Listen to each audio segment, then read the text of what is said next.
بسم اللہ الرحمن الرحیم۔ السلام علیکم۔ مجھے اپنے ماں باپ سے بہت محبت تھی۔ میں بھی چاہتا تھا کہ وہ مجھ سے ویسے ہی پیار کریں جیسے میرے دوستوں کے ماں باپ ان سے محبت کرتے ہیں، پر میں نے تو جب سے ہوش سنبھالا تھا گھر پر لڑائی جھگڑا گالی گلوچ دیکھی تھی۔ 7 سال کی عمر میں میرا بچپن اڑان بھر کر رخصت ہو گیا یا زبردستی مجھ سے چھین لیا گیا، میں نہیں جانتا، لیکن میں اپنا بچپن صرف 7 سال جیا تھا۔ میرے باقی دوستوں کا بچپن 14-15 سال تک کی عمر تک رہا، یعنی وہ اس عمر تک بچپن والی بالخصوص بھول بھلائیوں میں کھوئے رہے، لیکن میرے ساتھ ایسا نہیں تھا۔ کوئی اس بات کا تصور بھی نہیں کر سکتا جب 7 سال کی عمر میں میرا بچپن چھینا گیا تو میرے کیا جذبات اور احساسات تھے، میں کیا محسوس کرتا تھا۔ میری دنیا کھیل کود کہانیوں کی کتابوں اور کارٹونز کے ساتھ ویڈیو گیمز تک محدود تھی، پر میں اس دنیا سے باہر نکلنا چاہتا تھا۔ میں تھک گیا تھا، مجھے اپنے گھر کا ماحول ایک قید لگتا تھا۔ ایک دن میں اپنے گھر سے بہت دور بھاگ گیا۔ میں نے سوچ لیا تھا کہ میں اب کبھی اپنے گھر واپس نہیں آؤں گا۔ بابا کے ساتھ ساتھ مما کو بھی میری فکر نہیں تھی، وہ بابا سے الگ ہونا چاہتی تھی۔ مجھے تب لگتا تھا کہ یہی بہتر ہے، کیونکہ وہ بابا کی مار کٹائی سے تنگ آ چکی تھیں اور سارا دن کمرہ بند کیے بیٹھی رہتی تھی۔ بابا بھی صبح دفتر چلے جاتے تھے، شام کو گھر لوٹتے تھے۔ اس دوران ان کا بیٹا کہاں ہے، کیا کرتا ہے، کسی کو اس بات سے فرق نہیں پڑتا تھا۔ اور آخر ایک دن میں اسکول سے بھاگ گیا، سڑکوں پر دھکے کھاتا رہا۔ مجھے جانا کہاں تھا مجھے خود نہیں پتا تھا، اور آخر بھوک پیاس کی وجہ سے میں بے ہوش ہو گیا۔ جب ہوش آیا تو اپنے گھر پر تھا، تو گویا مجھے اس قید خانے سے رہائی نہیں ملی تھی۔ بابا میرے سرہانے بیٹھے میرے بال سہلا رہے تھے، اور مما ایک کونے میں بیٹھی خالی آنکھوں سے مجھے تک رہی تھی۔ جیسے ہی مجھے ہوش میں آتا دیکھا تو بابا جی بھر کر روئے تھے اور مجھ سے وعدہ لیا تھا کہ میں کبھی ان سے الگ نہیں ہوں گا، کبھی دوبارہ گھر چھوڑ کر نہیں جاؤں گا۔ پہلی بار میں نے محبت محسوس کی تھی اپنے ماں باپ کی نگاہوں میں، اور کچھ دن بہت اچھے گزرے۔ مجھے لگا سب ٹھیک ہو چکا ہے، پر یہ سب تو صرف وقتی تھا۔ آدھی رات کو مما بابا کی پھر سے لڑائی شروع ہو چکی تھی۔ میں اکثر ڈر جاتا تھا اور بیڈ کے نیچے چھپ جاتا تھا اور خوب روتا تھا۔ دادی کہتی تھی کہ دعا کیا کرو، اللہ تعالیٰ بچوں کی دعائیں جلدی سنتا ہے، اور میں نے تو بہت دفعہ دعا کی تھی، رویا تھا، اپنے رب کو پکارا تھا، پر میرے نصیب میں دکھ لکھ دیے گئے تھے جن سے چاہ کر بھی میں پیچھا نہیں چھڑوا سکا۔ میرے ماں باپ کبھی آپس میں نارمل نہیں ہو سکے تھے، اور اب تو بابا ماما کو بہت مارتے تھے، ان کی چیخوں کی آواز باہر تک آتی تھی۔ ایسے ہی وقت گزرتا گیا اور میں 10 سال کا ہو گیا، اور ان 10 سالوں میں میں اپنے باپ سے بہت دور ہو گیا تھا۔ ماما مجھے خود سے لگا کر خوب رہتی تھی، کہتی تھیں کہ اپنے باپ سے کہو مجھے چھوڑ دے، ہم دونوں ماں بیٹا یہاں سے بہت دور چلے جاتے۔ ماما اپنے زخم دکھاتی اور ان زخموں کو دیکھ کر مجھے اپنے باپ سے مزید نفرت ہوتی چلی گئی، اتنی نفرت جتنی کبھی کسی نے کسی سے نہیں کی ہوگی۔ میں 11 سال کا ہو چکا تھا، ہر بات پر چڑ جاتا، مرنے مارنے پر اتر آتا تھا۔ جب ایک دن اسکول میں کچھ لڑکوں سے میری لڑائی ہو گئی اور میں نے اس لڑکے کو بری طرح سے زخمی کر دیا۔ اسکول میں مما بابا کو بلایا گیا، پر ان میں سے کوئی بھی نہیں آیا۔ آخر زخمی لڑکے کے والدین نے مجھے پولیس کے حوالے کر دیا۔ ان کا کہنا تھا کہ میں نے کوئی کسر نہیں چھوڑی تھی ان کے بچے کو جان سے مارنے کی، پر یہ تو اوپر والے کا کرم تھا کہ وہ زندہ بچ گیا۔ اس کے سر پر 7 ٹانکے لگے تھے۔ میں ساری رات تھانے میں رہا۔ ایک 11 سال کا بچہ پہلی بار تھانے کی ہوا کھانے گیا۔ مجھے پتہ نہیں کیوں بالکل ڈر نہیں لگا، بلکہ اس رات میں سکون سے سویا تھا۔ جو گھر میری آزادی تھا وہ مجھے قید لگتا تھا، اور جو قید تھی وہ مجھے آزادی لگ رہی تھی۔ مجھے بالکل رونا نہیں آ رہا تھا، میرے آنسو تو کب کے خشک ہو چکے تھے۔ اگر مجھے پرواہ تھی تو بس اپنی ماں کی، کہیں بابا نے پھر سے ماما کو کمرے میں بند نہ کر دیا ہو۔ وہ اکثر بھوکی پیاسی کمرے میں بند رہتی اور بابا رات کو دروازہ کھولتے تھے۔ اگلی صبح جب میں والدین کو گھر پر نہیں ملا تو ان کو میرا خیال آیا، اور بابا مجھے تھانے سے سیدھا میری دادی کے گھر لے گئے۔ وہ دادی جو مجھ سے بے پناہ محبت کرتی تھی، وہ مجھے سینے سے لگائے رو رہی تھی۔ پتہ نہیں کیوں دادی کے سینے سے لگ کر مجھے کیوں ممتا کا احساس ہوتا تھا۔ دل چاہتا تھا کہ بس دادی مجھے اپنے آنچل میں چھپا لیں۔ وہ پہلے سے بہت زیادہ کمزور ہو چکی تھی۔ بابا نے کہا کہ میں آج سے دادی کے پاس رہوں گا۔ میرا اسکول بدل دیا گیا، اور ایسے میں اپنی دادی کے پاس رہنے لگا۔ میں نے زندگی میں اگر اپنے لیے کسی کی آنکھوں میں محبت دیکھی تھی اور محسوس کی تھی تو وہ ان کمزور نظر والی آنکھوں میں دیکھی تھی۔ ان آنکھوں کا بس نہیں چل رہا تھا کہ وہ مجھے اٹھا کر اپنے دل میں رکھ لیں۔ میری بلائیں لیتے وہ آنکھیں تھک نہیں رہی تھیں۔ دادی نے مجھے بہت محبت سے میرے لیے ناشتہ بنایا۔ اس ذائقے کو میں آج بھی اپنی نوکے زباں پر محسوس کر سکتا ہوں۔ میں سچ کہہ رہا ہوں، 7 سال کا تھا جب دادی کسی بات پر جھگڑ کر گھر چھوڑ کر چلی گئی تھی۔ میں مسکرانا چاہتا تھا، ہنسنا چاہتا تھا، پر میری مسکراہٹ، میری ہنسی کہیں کھو گئی تھی۔ بابا دادی سے کہہ رہے تھے کہ میں آپ کا اچھا بیٹا نہیں بن سکا۔ میرے پیروں پر وعدوں اور قسموں کی ایسی زنجیر پڑ چکی ہے اماں کہ میں اب تھک گیا ہوں۔ پتہ نہیں کتنے سال ہو چکے ہیں میں سکون سے سویا نہیں ہوں، دل سے مسکرا نہیں سکا۔ آپ نے جس سے کہا تھا میں نے شادی کر لی، آپ نے اپنے بیٹے کا بھروسہ نہیں کیا۔ کاش آپ میرا ساتھ دیتی، میرا مان رکھتی، اور وہ شادی میرے لیے ایسی زنجیر بن چکی ہے جس سے میں نہ چاہ کر بھی پیچھا نہیں چھڑوا سکتا۔ بس آپ اپنے پوتے کا خیال رکھنا، اس کو میرے جیسا مت بننے دینا۔ یہ ابھی کچھ نہیں جانتا، پر ایک وقت آئے گا اس کے دل میں اپنے باپ کی نفرت محبت میں بدل جائے گی۔ پر مجھے ڈر بھی لگتا ہے جب اسے سچائی پتہ چلے گی تو یہ کچھ غلط نہ کر بیٹھے۔ بابا چلے گئے، مجھے ان کی باتوں سے کوئی مطلب نہیں تھا۔ کچھ دن مما آتی رہیں، بابا کے متعلق بتاتی رہیں کہ بابا شراب پی کر ان کو بہت مارتے ہیں، اور پھر مما کبھی دوبارہ مجھ سے ملنے نہیں آئی۔ میں دادی سے پوچھتا رہا پر وہ خاموش تھی۔ میں دادی کو چھوڑ کر واپس اپنے گھر نہیں جانا چاہتا تھا۔ اگر میں نے دل سے کسی سے محبت کی تھی تو وہ میری دادی تھی، جن کے لیے میں کچھ بھی کر سکتا تھا۔ کئی ماہ گزر گئے۔ جب ایک دن گھر چلا گیا تو بابا اکیلے کمرے میں لیٹے چھت کو تک رہے تھے، اور جیسے ہی مجھے دیکھا تو اٹھ کر بیٹھ گئے۔ میں ان سے کم ہی بات کرتا تھا، پر جب مما کا پوچھا تو بابا نے کوئی جواب نہیں دیا۔ میں واپس لوٹ رہا تھا جب بابا کے دوست ملے۔ مجھے کہنے لگے، بیٹا تم بہت بد نصیب ہو، تمہیں ایسا باپ ملا۔ کاش تم میرے بیٹے ہوتے تو تمہارے جیسا بیٹا پانے کی چاہ لوگ کرتے ہیں، اور تمہارے باپ کو تو قدر نہیں۔ اور مجھے بابا کے بارے میں بہت سی باتیں پتہ چلیں۔ جب انکل جو کہ بابا کے دوست تھے وہ کہنے لگے کہ تمہارے جانے کے بعد تمہارے باپ نے پیسوں کی خاطر تمہاری ماں کو کوٹھے پر بیچ دیا۔ تمہارا باپ شراب پیتا ہے اور تمہاری ماں یہ دکھ برداشت نہیں کر سکی، وہ اس دنیا سے چلی گئی۔ میں نے خود اسے دفنایا تھا، تمہارے باپ نے تو اس کی شکل تک دیکھنا گوارا نہیں کی۔ انکل کی یہ بات سن کر مجھے ایسے لگ رہا تھا جیسے زمین گھوم رہی ہو، میری ٹانگیں بے جان ہو رہی تھیں۔ میں رونا چاہتا تھا پر میری آنکھوں میں آنسو نہیں تھے، میرا تو دل پتھر کا ہو چکا تھا۔ میرے باپ نے جو کیا میں کبھی معاف نہیں کر سکتا تھا۔ میری نفرت میں مزید اضافہ ہو گیا تھا۔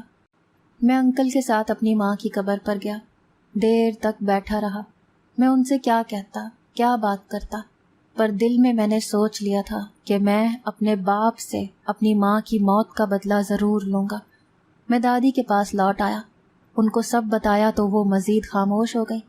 میں نے کہا، دادی آپ کیسی ماں ہیں جو اپنے بیٹے کو سمجھا نہیں سکتی؟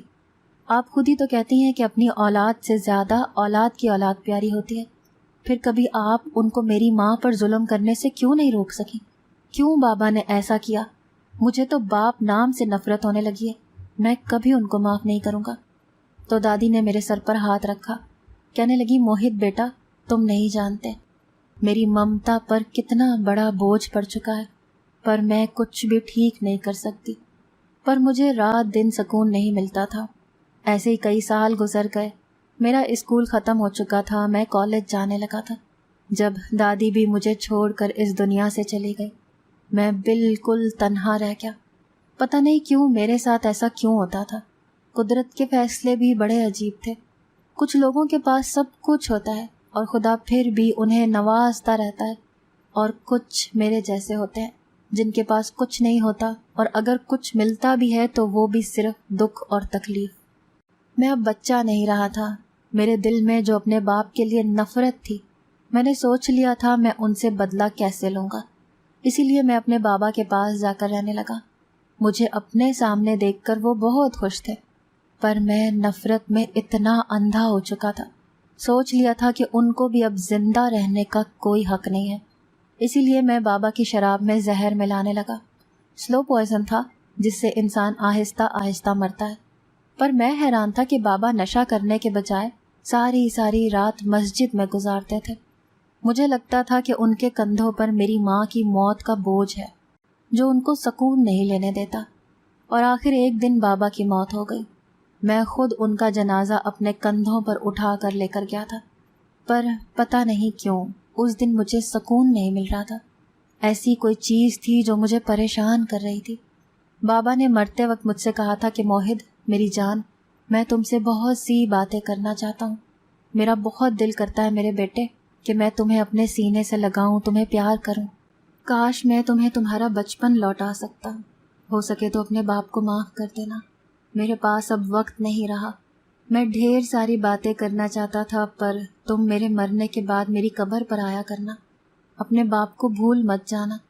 اور بابا نے آخری ہچکی لی تھی۔ میرے ہاتھوں میں میرے باپ نے دم توڑا تھا۔ مجھے اپنی سانس رکتی ہوئی محسوس ہو رہی تھی۔ ایسے لگ رہا تھا جیسے میں نے کچھ بہت غلط کر دیا ہو۔ میرے ضمیر پر بوجھ بڑھتا چلا جا رہا تھا۔ میں نے یہ شہر چھوڑنے کا فیصلہ کر لیا۔ میرے دوست نے مجھے دوسرے شہر اپنے انکل کے پاس بھیج دیا تاکہ میں وہاں کچھ عرصے رہوں۔ ہو سکتا ہے میرا دل بہل جائے، پر جو کچھ میں کر چکا تھا میرا ضمیر مجھے سونے نہیں دیتا تھا۔ میری عمر 21-22 سال ہو چکی تھی۔ پڑھائی میں چھوڑ چکا تھا۔ پتہ نہیں کیوں بابا کی آخری وقت میں کی باتیں مجھے بہت ستاتی تھیں۔ آدھی رات کو بابا کی پکار پر میری آنکھ کھل جاتی تھی۔ مجھے کبھی اپنی ماں خواب میں نظر نہیں آئی تھی، پر بابا کو میں اکثر خواب میں دیکھتا تھا۔ وہ بہت خوش تھے، ہنستے مسکراتے۔ میں کسی کو کیا بتاتا، میں تو خود ہی بتانے سے ڈرتا تھا کہ میں اپنے باپ کا خونی ہوں۔ میں نے اپنے باپ کو مار دیا۔ مجھے تو خوش ہونا چاہیے تھا کہ میں نے اپنی معصوم ماں کا بدلہ لے لیا، پر دل مجھے ملامت کرتا تھا۔ مجھے لاہور سے کراچی آئے 3 ہفتے ہو چکے تھے۔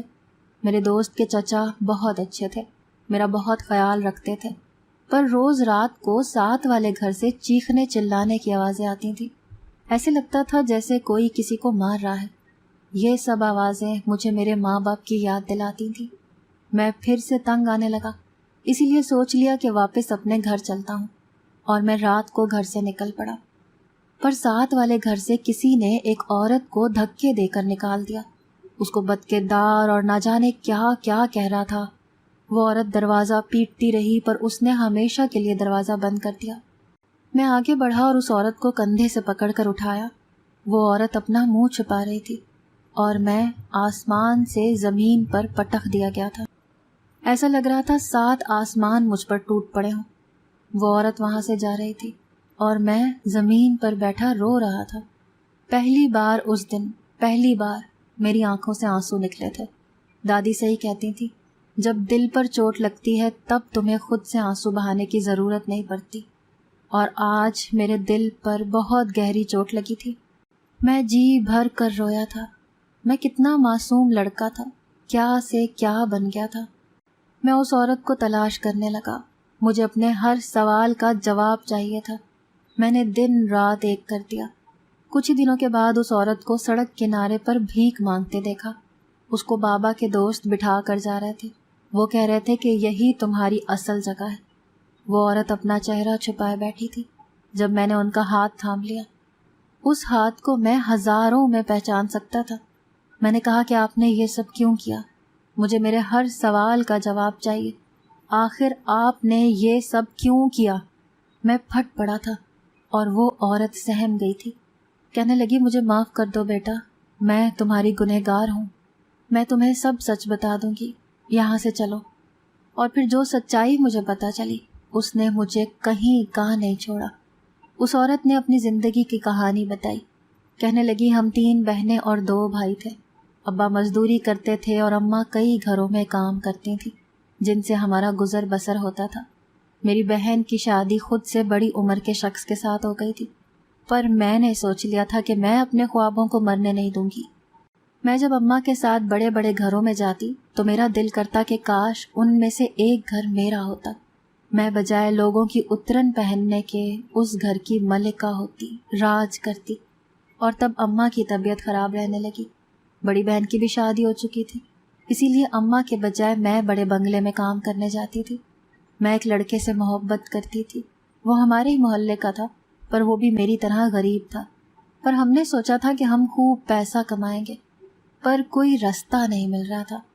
میرے بھائی اسکول جاتے تھے، ایک دن وہ بھی گھر بیٹھ گئے، کہنے لگے کہ اسکول بھیجنا ہے تو ہمیں نیا یونیفارم دلائیں۔ ان کا یونیفارم جگہ جگہ سے پیوند شدہ تھا۔ اماں کہتی تھیں کہ تم لڑکے ہو، تمہارا باپ کتنی مشکلوں سے تمہیں پڑھا رہا ہے، یہاں سے 2 وقت کی روٹی کے لالے پڑے ہیں اور تم لوگوں کو اسکول جانے کے لیے نیا کپڑا چاہیے۔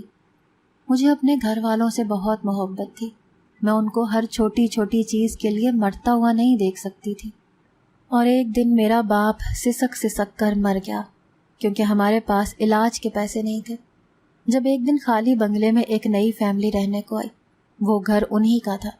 پہلے اتنے سال وہ باہر رہے، پر اب دونوں ماں بیٹا واپس پاکستان آ چکے تھے۔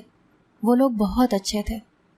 اس عورت نے کہا کہ نگینہ، تم آج سے بس ہمارے گھر میں کام کیا کرنا، ہم تمہیں زیادہ تنخواہ دیں گے۔ اور ایسے میں دن رات بس وہیں رہتی، ان لوگوں کا کام کرتی۔ اور وہ عورت واقعی میں مجھے میری اوقات سے بڑھ کر تنخواہ دیتی تھی، جس سے میرے گھر کے حالات بدل رہے تھے۔ وہ اتنی امیر ہو کر بھی بہت سادہ دل تھی، اور اس کا بیٹا بھی بہت اچھا تھا۔ اس کی منگنی اسی کے خاندان میں ہو چکی تھی اور چند دنوں میں شادی تھی۔ سب گھر والے بہت خوش تھے، پر میں نمک حرام تھی، جس گھر کا کھاتی رہی انہی کا حرام کر رہی تھی۔ میں جس لڑکے سے محبت کرتی تھی، اس کے کہنے پر گھر سے چوری کرنے لگی تھی، اور پیسے اپنی ماں کے بجائے جاوید کو دیتی رہی، جو میرا عاشق تھا، مجھ پر جان دیتا تھا۔ ہم دونوں نے سوچ لیا تھا کہ ہم غریب نہیں رہیں گے، اور نہ ہی کبھی اپنی خواہشات کا گلا گھونٹیں گے۔ اماں نے مجھے کئی بار کہا کہ اب شادی کر لو، پر میں جس سے شادی کرنا چاہتی تھی، میرے گھر والے اس کے لیے نہیں مان رہے تھے۔ وہ کہتے تھے کہ وہ اچھا لڑکا نہیں ہے، پر میں جانتی تھی کہ جاوید کے پاس کام نہیں ہے، اسی لیے سب اس کو بیکار سمجھتے ہیں۔ اور تب میں نے بڑی مالکن سے کہہ کر اسے کام پر دلوا دیا، پر چند دنوں میں ہی وہ مالکن کے بیٹے کا بہت اچھا دوست بن گیا، ہر وقت اس کے ساتھ رہتا۔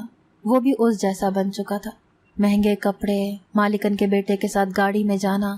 میں تو جاوید کو دیکھ دیکھ کر واری صدقے ہوتی رہتی۔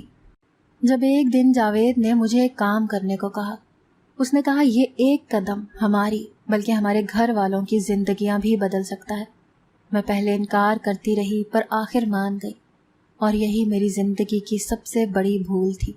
میں جھوٹی محبت کے فریب میں اتنی اندھی ہو چکی تھی کہ مجھے صحیح غلط کی پہچان ہی نہیں رہی۔ اور مالکن کے بیٹے کی شادی سے 3 دن پہلے، جب پورا گھر مہمانوں سے بھرا پڑا تھا، میں نے خود مالکن کے بیٹے کو اسٹور روم میں آنے کا کہا کہ بڑی مالکن بلا رہی ہیں، اور خود وہاں جا کر اپنے کپڑوں کو چیر پھاڑ دیا اور الزام اس شخص پر لگا دیا جس کے کردار کی گواہی پورا خاندان دیتا تھا۔ سب کو لگا کہ وہ اپنے گھر کی نوکرانی کے ساتھ غلط ہے، کیونکہ میں بہت خوبصورت تھی۔ کسی نے اس کی ایک نہ سنی، اور چند لمحوں میں پورا گھر خالی ہو چکا تھا۔ بڑی مالکن نے اپنے بیٹے سے کہا کہ میں نے تمہاری ایسی تربیت نہیں کی تھی، تم کب سے شراب پینے لگے؟ وہ تو شراب پیتا ہی نہیں تھا، مجھے تو وہ جاوید نے لا کر دی تھی، جس کو میں نے جوس میں ملا کر پلا دیا تھا تاکہ سب کو یقین ہو جائے۔ ہمارا مقصد ان لوگوں کو بلیک میل کرنا تھا، پر مالکن نے اپنے خاندان والوں کے پریشر میں آ کر مجھ سے نکاح پڑھوا دیا۔ یہ سب اتنا اچانک ہوا کہ مجھے خود کچھ سمجھ نہیں آئی۔ جاوید میرا عاشق بہت خوش تھا، کہنے لگا نگینہ تم اس گھر کی مالکن بن چکی ہو، جو کچھ ان سے لوٹ سکتی ہو لوٹ لو، اور پھر اس شخص سے طلاق لے لینا، وہ ویسے بھی تمہیں نہیں رکھے گا۔ اور میرا دل بھی مطمئن ہو گیا جب ایک دن میری ماں آخری سانسیں لے رہی تھی اور بڑی مالکن خود اپنے بیٹے کو لے کر ہمارے گھر آئی اور معافی بھی مانگی۔ پر میری ماں نے میرے امیر شوہر سے کہا کہ بیٹا زندگی میں جو مرضی ہو جائے، کبھی میری بیٹی کو مت چھوڑنا، اور میرے شوہر سے وعدہ لے کر اس دنیا سے چلی گئی۔ اس کے بعد کئی ماہ بعد جب سب کچھ نارمل ہونا شروع ہوا تو میرا شوہر، جس کو مجھ پر ظلم و ستم کرنا چاہیے تھا، وہ چپ چاپ میرے گھر والوں کی ذمہ داری بھی اٹھاتا چلا گیا۔ جس لڑکی سے اس کو بے پناہ محبت تھی، جس سے اس کی شادی ہونے والی تھی، وہ یہ ملک چھوڑ کر جا رہی تھی۔ کسی نے بھی اس کا یقین نہیں کیا تھا، اور وہ شخص اندر ہی اندر ٹوٹ رہا تھا۔ اور آخر ایک دن میں نے اسے کہا کہ جب تمہیں ساری سچائی پتہ ہے تو مجھے چھوڑ کیوں نہیں دیتے؟ اس نے کہا کہ میں تمہیں چھوڑ دینا چاہتا تھا، پر جانتی ہو تمہاری سچائی مجھے پتہ چل چکی ہے۔ تم مجھ سے طلاق لے کر اپنے عاشق سے شادی کرنا چاہتی ہو، پر میں ایسا کبھی نہیں ہونے دوں گا۔ تم ویسے ہی کہہ دیتی تو میں اپنی آدھی جائیداد تمہیں دے دیتا، پر تم نے مجھے میری ماں کی نظروں میں گرا کر رکھ دیا۔ میں بے قصور ہوتے ہوئے بھی کسی کو یقین نہیں دلا سکتا کہ میں ایسا نہیں ہوں، پر اب یہ سزا تم بھی بھگتو گی۔ تمہیں ہر روز پل پل یہ احساس ہوگا کہ تم نے کتنا غلط کیا ہے میرے ساتھ۔ اور پھر کچھ سالوں کے بعد تم پیدا ہوئے۔ میں تمہیں پیدا نہیں کرنا چاہتی تھی، پر زبردستی تمہیں اس دنیا میں لایا گیا۔ میں ہر روز اپنے شوہر سے جھگڑتی تھی، اس کے سامنے اپنے عاشق سے ملنے چلی جاتی تھی، اس کے آگے زبان چلاتی تھی تاکہ وہ تنگ آ کر مجھے چھوڑ دے، پر وقت گزر رہا تھا، وہ مجھے چھوڑ نہیں رہا تھا، اور اندر سے وہ بھی بہت ٹوٹ چکا تھا۔ جب ایک دن پتہ چلا کہ اس کو تو بلڈ کینسر ہے، پر اس شخص کو مرنے سے ڈر نہیں لگ رہا تھا۔ پھر جب تمہیں پولیس لے گئی، اس رات میں گھر سے بھاگ گئی۔ تمہارا باپ مجھے تلاش کرتا رہا، اسے تمہاری خبر نہیں ہو سکی، اور جب گھر لوٹا تو تمہارا پتہ چلا، اور پھر تمہیں تمہاری دادی کے پاس چھوڑ آیا۔ اس نے کہا کہ میں مر گئی ہوں، پر تمہارے باپ نے تمہیں سچائی اس لیے نہیں بتائی کیونکہ اسے لگتا تھا کہ تم مجھ سے محبت کرتے ہو۔ وہ کہتا تھا کہ میرے بیٹے کو کبھی یہ بات پتہ نہیں چلنی چاہیے کہ اس کی ماں گھٹیا کردار کی مالک تھی، جس نے کتنے لوگوں کی زندگی برباد کر دی۔ اور میں اپنے عاشق کے پاس رہنے لگی، پر اس نے مجھے میری اوقات یاد دلا دی، مجھ سے سب کچھ چھین لیا اور سڑک کنارے بھیک مانگنا چھوڑ دیا۔ وہ سچ کہتا تھا، یہی میری اوقات ہے۔ وہ عورت سب کچھ کہہ کر آنسو بہا رہی تھی، مجھ سے معافیاں مانگ رہی تھی، اور میں چاہتا تھا کہ کاش یہ زمین پھٹ جائے اور میں اس میں سما جاؤں۔ انسان کو اس کا پچھتاوا جینے نہیں دیتا۔ میں نے نفرت میں کیا کچھ کر دیا تھا، اور سچائی کیا تھی؟ میرا دل پھٹ رہا تھا، اور جو سچائی مجھے پتہ چلی تھی وہ کچھ اس طرح سے ہے کہ وہ عورت جو مجھے ملی وہ کوئی اور نہیں بلکہ میری اپنی ماں، میری سگی ماں تھی۔ وہ ماں جس کے پیروں تلے جنت رکھی گئی۔ میں خود کو مار رہا تھا۔ جس ماں کی خاطر میں اپنے باپ سے نفرت کرتا رہا، میرا وہ باپ تو محبت کے قابل تھا۔